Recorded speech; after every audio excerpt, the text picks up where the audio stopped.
make landfall on the Florida Peninsula, the west coast of Florida, sometime late Wednesday evening, maybe early Thursday morning in the wee hours is kind of where it's looking now. But it has moved a little bit slower than projected over the last 36 hours. There is still a lot of uncertainty about where exactly the eye of the storm is going to hit. I think the most recent models have it somewhere in Manatee County, just south of Tampa Bay. But I would just tell people, one, there's going to be impacts far beyond wherever the eye of the storm is. Two, you could make landfall anywhere from Citrus County down into southwest Florida. We'll know more over the next 12 to 18 hours. But just cones, all this stuff you see, the impacts will be broader than that, particularly with respect to storm surge on the west coast of Florida. I know that there's a lot of folks who have evacuated, who are in those areas, and you absolutely could get whacked with really serious storm surge. Really, almost every place on the west coast of Florida could get major storm surge.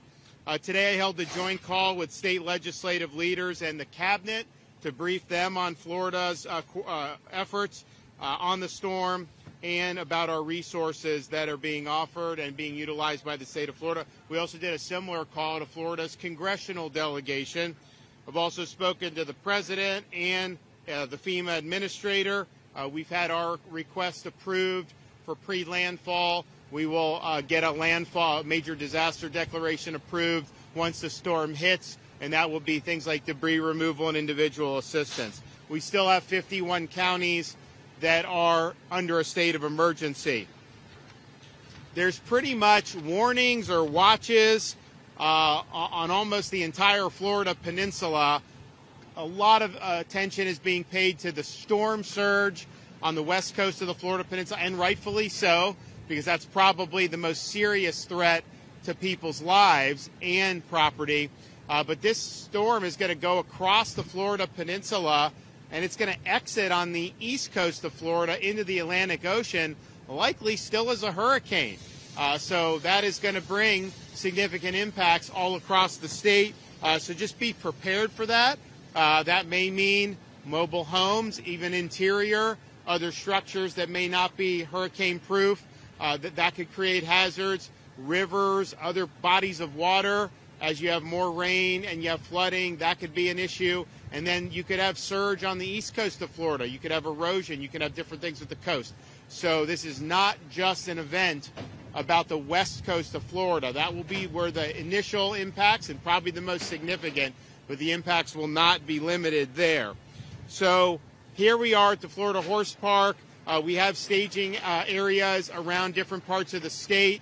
And there are different sites that are doing different things. I mean, for example, you go to like Lake City, you got a lot of the utility linemen there that are staged. We've had a lot of people staged in the Tampa Bay area for utility and other things. But this one right here is really good. I'm not saying Ocala is not going to have any impacts from the storm, but we fully anticipate be able to move people where they need to go very quickly once the storm passes. And we have different partners that the state contracts with. They have personnel, I think, as you see, they camp out here. This is where they are, and then they're able to respond. We got massive amounts of equipment here. Land, air, sea vehicles, supplies, generators, equipment, bucket trucks, you name it. This stuff is here. And so this is just one of many sites that are ready to go. The reason why we do state of emergency, we did it over the weekend on Saturday. We knew the storm wasn't likely to hit until middle of the week at the earliest, because you want to start amassing these resources, and that's what we've done. I think it's been really, really important. So on this property, you got over 2,000 pieces of equipment, including a lot of pumps, a lot of generators, light plants, display boards, restroom trailers, laundry trailers, forklifts, air-conditioned units, electrical equipment, water hoses, bunk trailers, and rollback trucks. 400 personnel here, including riggers, equipment operators, pump crews, and drivers. Fuel trucks are also here to be deployed as needed. Florida DEM is currently in the process of completing 1,200 missions. So far, you're looking at deploying hundreds of thousands of shelf-stable meals, hundreds of thousands of water bottles, hundreds of thousands of sandbags, a lot of tarps and a lot of generators, and many other things. And so that is being resourced to the counties. And then, of course, we also have staging areas that we'll do with our pods once the storm passes. We have utilized flood protection devices in areas to protect against storm surge. We've now deployed more than 11,000 feet of those Tiger dams. That's really important to protect hospitals, wastewater facilities, and electrical infrastructures. Of course, we've been outfitting counties for years now with Starlink internet, so that's going to be available to be used as needed. In terms of fuel, we amassed a lot of fuel before this particular emergency. We actually had it for Helene, didn't really need to use it for that. We have 268,000 gallons of diesel, 110,000 gallons of regular gas on standby. That's just from the state. You still have the fuel at the ports that are being brought in. But then we also have another 1.2 million gallons of both diesel and gas that are currently en route to the state. Now, I know there's been a lot of lines at gas stations. You obviously have an inordinate demand for fuel, much more than would typically happen. What's happening is there's long lines, the gas stations run out of fuel, but the fuel supply is available. So then they ask for more fuel to be brought. And so what we're doing is we've authorized Florida highway patrols to escort with the siren so they get there quicker major fuel trucks. So we've had 43 fuel trucks that have already been escorted by Florida Highway Patrol to deliver fuel to stations, particularly in the anticipated impact area. We're also working with companies like Circle K, Gate, Racetrack, Wawa, Shell, and Walmart to ensure fuel trucks are working 24/7 to keep fuel delivered as it comes into our ports. There's no longer fuel coming into some of the West Coast ports like Tampa and Manatee, but they've got a lot of fuel there on dockside that is going to continue to be used. And I spoke with both ports of Tampa and Manatee today, and they've got a lot of fuel. So that's continuing to happen. And then fuel has been coming into East Coast ports. That's probably going to stop soon. Maybe it's already stopped now. But again, there's a lot of fuel that's on hand that can be brought out on the dockside, and that's what we're looking to continue to see happen. Debris removal from Hurricane Helene. I think most people know the counties and the cities, they have contracts for debris removal after a storm. There was not necessarily great job all around on some of the contractors in places like Manatee, Sarasota, Hillsborough counties. We saw this debris once it was clear there was going to be some type of storm this weekend. We decided to create a state support debris mission. And what we've done is we've mandated the landfills are open 24 hours. We had one county where they didn't have anyone there manning it. We opened it up forcibly, make sure that debris can be brought in. So that's Florida Department of Transportation. They've now deployed over 300 dump trucks so that work to remove debris 24/7, and they're going to continue to do it all day today and as long as they can tomorrow before we start to feel impacts from the onset of the storm. So as of this morning, Florida Department of Transportation has removed over 1,300 truckloads of debris in a little over 48 hours. That's a huge, huge amount. Now, there was issues, so the most debris was probably in the Pinellas County beaches. You also had Manatee, the barrier islands like Anna Maria, a lot of debris. That was our initial focus. Sarasota also had a lot of debris on their barrier islands, and I guess their contractor kind of left them holding the ball. So we've now surged over 100 FDOT vehicles between Manatee and Sarasota working to step in where the contractors left off. And we're going to continue doing that, again, all the way until it's no longer safe to do so. We've made a huge dent in this. The more debris we can get picked up, the less damage is going to happen, whether that's floating into the Gulf of Mexico, whether it's projectiles that go into other buildings. We have hundreds of state search and rescue personnel, a total of 26 teams embedded in potential impact sites along the West Coast to begin immediate rescue operations as soon as the storm passes, should the need arise. I know a lot of people have left, and hopefully there's not a need for a lot of rescues, but those personnel will be there if they need. We have 5,000 National Guard that are on duty. That'll expand to 8,000 very, very soon. We have a total of 34 search and rescue aircraft. We've gotten a lot of support from other states, and we thank them for that. We have 450 tactical vehicles, including 140 high-wheeled vehicles, aerial, water, and ground National Guard search and rescue teams. This is probably the largest National Guard mobilization in advance of a storm in Florida history. We also have the Florida State Guard, 10 maritime crews, 3 high-water UTVs, 2 UH-60 Blackhawks, 4 drone teams, 15 cut and toss crews, 2 amphibious rescue crews, and almost 200 Florida State Guard soldiers. Linemen and power restoration resources are being marshaled. We now have over 43,000 linemen who are being brought in from as far away as California, so we appreciate them for power restoration. We've also assisted with the evacuation of 300 healthcare facilities in the potential path of the storm. State veteran nursing homes that are currently located in the cone are accepting families of residents to shelter with them, as they are all built to withstand Cat 5 hurricane winds, and they're outside of flood zones.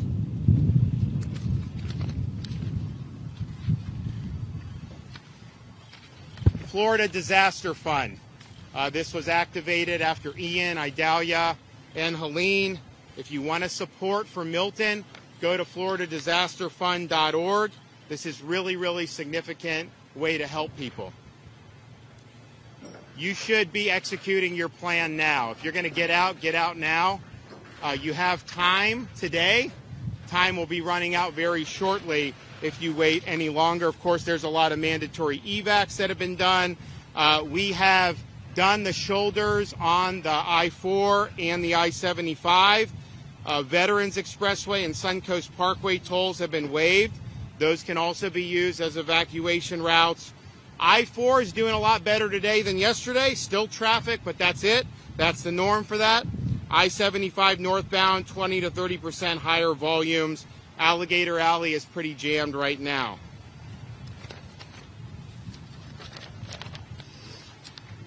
We have an unprecedented effort underway. I want to thank everyone that's been involved.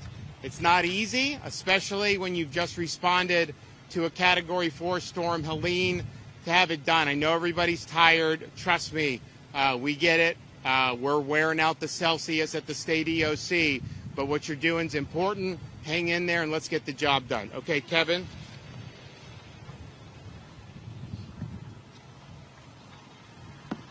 Thank you, Governor, for your leadership and commitment so that we have the resources that we need to respond to this unprecedented event. The State Emergency Response Team continues to work on more than 1,000 missions that the Governor's already mentioned.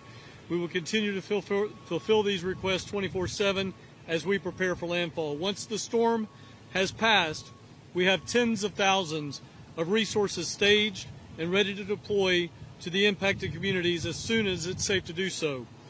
Life-threatening storm surge is expected along Florida's west coast. Storm surge values shown in some areas could exceed 15 feet.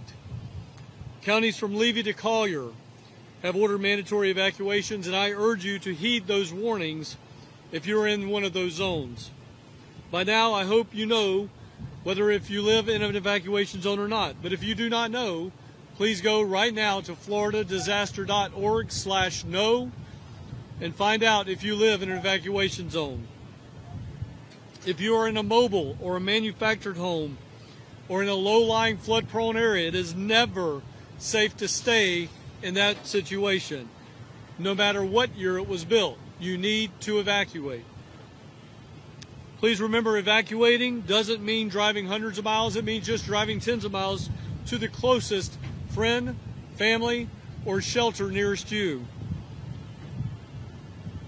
I want to reiterate that shelters are free. Nobody is going to charge you to go to a school, stay in a shelter, even one of the state shelters that the state of Florida has opened. Shelters are free. Please make sure you bring your pets with you. The state is going to open a series of shelters to supplement county shelters. Should the need arise, we will be ready to take the surge capacity. 2 of those shelters that we have already opened are Wiregrass Sports Complex in Wesley Chapel, Florida, and the Seminole Tribe Event Center in Tampa, Florida. I want to thank both of those private sector entities for their support in helping us protect Floridians. Evacuate today if you have been told to do so. If you have been asked to evacuate and you ask yourself, should I would ask you to ask the next question, is it worth the risk? As the governor said before, there are options to assist residents with evacuating. We have a shuttle system that the state of Florida provides. If you need a ride, you can certainly go to Lyft or Uber and put in Milton Relief. That's Milton Relief to get a free ride, or we'll send a bus to pick you up. That number is 1-800-729-3413. Power outages are expected with this storm. Widespread tree and foliage damage is expected with this storm. Right now is a great time to make sure all of your portable electronic devices are charged. Please make sure your supply kit has at least 7 days worth of food in it. Again, today is the day. Today is the day. Time is running out. You need to start to execute your plan.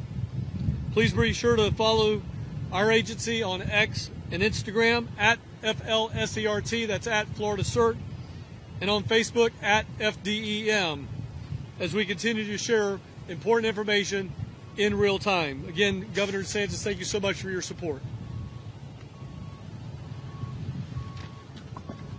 All right, thank you, Governor, for your leadership, and good afternoon. So FDOT has been hard at work, not only responding to Hurricane Helene, but also switching our focus to preparing for Hurricane Milton. A big part of that is the debris mission that was directed by Governor DeSantis. Hurricane Helene left a lot of debris behind. Governor asked state agencies, marshal all of your resources, bring your people, bring your equipment, get as much debris off the barrier islands as you possibly can before Hurricane Milton makes landfall. We've been hard at work. We've been working with the Department of Agriculture, the Florida State Guard, the Florida National Guard, Southwest Florida Water Management, and the Florida Highway Patrol to move this debris as quickly as possible. You heard from the governor in the past 48 hours, we've removed over 1,300 loads of debris, which is nearly 24,000 cubic yards. That's in just 48 hours. Truly is remarkable. We're also putting in a lot of other efforts to prepare for this event. We do ask our local governments, local municipalities, counties, and their debris contractors and vendors. This is a 24/7 operation. Bring your resources to the table. Continue to move debris. The more debris we remove, the better off these communities are going to be. We have suspended tolls in Central and West Florida and also along Alligator Alley and 595 Express in South Florida to facilitate evacuations. Together, FDOT and the Florida Highway Patrol implemented emergency shoulder use along I-4 from Tampa to Orlando and also along I-75 from Tampa to I-10 in Columbia County. We have had very heavy traffic since we did that, but it did begin to relieve. Late last night, it began to return to normal. We have seen heavy traffic and congestion throughout the day. I-4 has returned to normal with the exception of our normal congestion areas. I-75 is still seeing 20 to 30% higher volumes. Alligator Alley today has seen significantly higher volumes. This is a good thing. People are evacuating. They're heeding the evacuation orders. We're going to continue to support that. We've expanded our Road Ranger Service Patrol. We're providing motorist aid, fuel for stranded motorists, and helping disabled vehicles get out of the travelway. You can still evacuate. There's still time. The window is closing. One thing I would like to say, please do not wait until the last minute. It can be very dangerous to drive with heavy rain and high winds. Every storm season we end up seeing traffic fatalities from people who wait to the last minute to leave. If you're wondering, should I evacuate, go ahead and evacuate while you still have time and get you and your family to safety. We're monitoring causeways and bridges on the West Coast, specifically in the Tampa Bay region. If you're planning to evacuate, keep in mind that at some point the bridges and causeways will have to close. When winds exceed 40 miles per hour and the wave impacts make travel unsafe, we will coordinate with Florida Highway Patrol and local law enforcement to close the bridges and causeways for travel. At some point, it will be unsafe for those troopers to remain in place, and they will have to go find safety. Please obey posted signage and barricades. If you choose to cross a bridge or a causeway that is closed, you are putting yourself and those with you in extreme danger. We have suspended construction on all of our construction projects statewide. We have removed all planned lane closures to facilitate evacuations, and we've also had a statewide call and coordination with our construction industry. They have offered all the resources they have and people they have to help us respond to this emergency. We are expecting significant widespread impacts, and we're going to be ready to effect any temporary emergency repairs that are needed as quickly as possible. We've staged 156 bridge inspectors around the forecast impacted area. We have 328 team members staged for cut and toss operations and over 1,500 pieces of heavy equipment ready to go. We will be pushing in right behind Hurricane Milton as it makes landfall, and we will push in behind it as it crosses the peninsula to fix and repair roads and clear roads so that the life safety mission can continue. We've been in close coordination with our seaports. Port Key West, Port Tampa Bay, Port St. Pete, Seaport Manatee are all closed on water side, but as the governor mentioned, they are still moving fuel on land side. Port of Fort Pierce, Port Palm Beach, Port Everglades, Port Miami, Jacksport, Port Canaveral are still open, but will be closing soon on water side. We've been in close coordination with all of our airports. For any suspensions, cancellations of flights, please get with your airline provider. For traffic information, up-to-date information, we have 10 regional traffic management centers across the entire state that work 24/7. We are updating fl511.com live. This is the source of information for traffic. If you need to know route, if you're getting ready to evacuate and need to know which route to take, go to fl511.com. You can view our traffic cameras live, you can plan your route, and you can get to safety efficiently. Remember, always follow the direction of local law enforcement and emergency personnel. Again, Governor, thank you for your leadership as we prepare.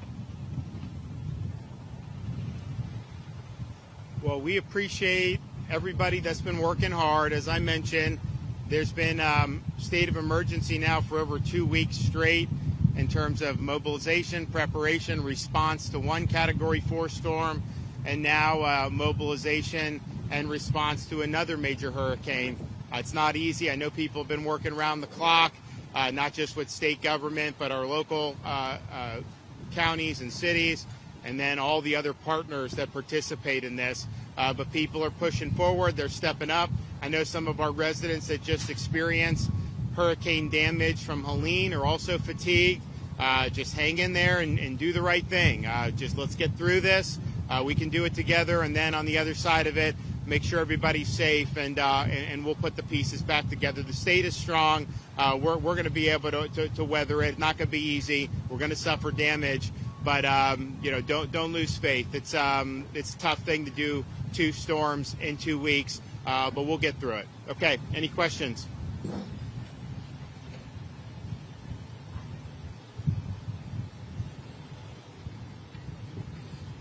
So the question's about what happens with the price gouging at gas stations. Attorney General Moody is on that. That's her purview. I know she's actively policing that. So if you do have examples of that, I know she'll want to follow up with that very quickly.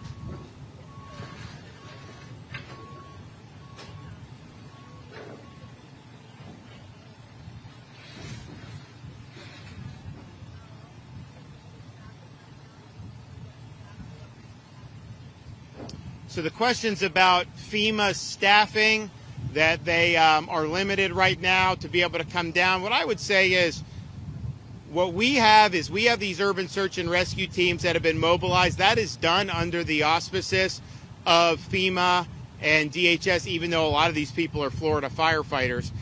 So that is being done. I think that's an important component. In terms of like staffers and some of the bureaucracy, fortunately for Florida, we have a machine. I mean, this is something that we work on. We know we've got to deal with it, being a tropical state, and we do. And so I think what will happen is once we get major landfall, major disaster declaration post landfall, that we'll be able to hopefully get that individual assistance, get the debris kicking. So I'm not sure how much of an effect it's going to have on us, because we're going to have a robust response. I think you look at some of the other parts of the country, the state that didn't have as much of a robust response in some of those areas. So we have more people on hand than we've ever had. I'm confident that the federal government will approve what we need approved going forward, and we'll make sure that we continue doing the best we can for the people of this state.